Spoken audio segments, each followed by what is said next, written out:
आज मैं आपको एक सच्ची घटना सुनाने वाला हूँ।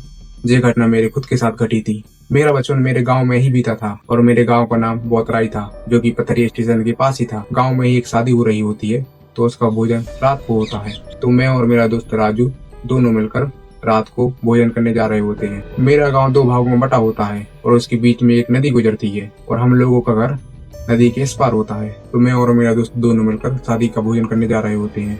मेरे गाँव में से एक नदी निकलती है, तो उस पर एक पुलिया बनी थी। तो हम लोगों को उस पुलिया पार करके दूसरी साइड जाना होता है। मेरे गांव में कई सालों से एक दंत कथा चली आ रही है कि उस पुलिया पर एक गिचकटी होती है, जिसका कोई सिर नहीं होता और वह सफेद साड़ी पहने वहां पर घूमती रहती है। ऐसे हमारे गांव के बड़े लोगों का कहना होता है। और जो भी इंसान उस पुलिया से रात को गुजरता है, वह गिचकटी उसे परेशान करती है। मैं और मेरा दोस्त इन बातों पर यकीन नहीं करता था, तो हम लोग आराम से पुलिया के उस पार निकल गए और हमारे साथ कुछ भी ऐसा नहीं घटा जो कि गांव वाले कहते हैं। हम लोगों ने आराम से भोजन किया और वहीं के दोस्तों से गप्पेबाजी करते करते कब रात के 1 बज गए यह पता ही नहीं चला। अब हम लोग वापस अपने घर को आने लगते हैं। रात काफी हो चुकी थी और रास्ते पर पूरा अंधेरा था।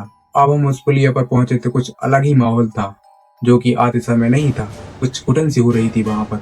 पुलिया पर थोड़ा थोड़ा कोहरा भी था। अब हम लोग के मन में वही बातें आने लगी थी जो घर के बड़े लोग बताते थे गिचकटी के बारे में। हम दोनों पुलिया पर थोड़ा थोड़ा आगे बढ़ने लगे। जैसे ही मैं और मेरा दोस्त पुलिया के बीच में पहुंचा, सामने ही एक औरत सफेद साड़ी पहने खड़ी थी और उसका सिर भी नहीं था।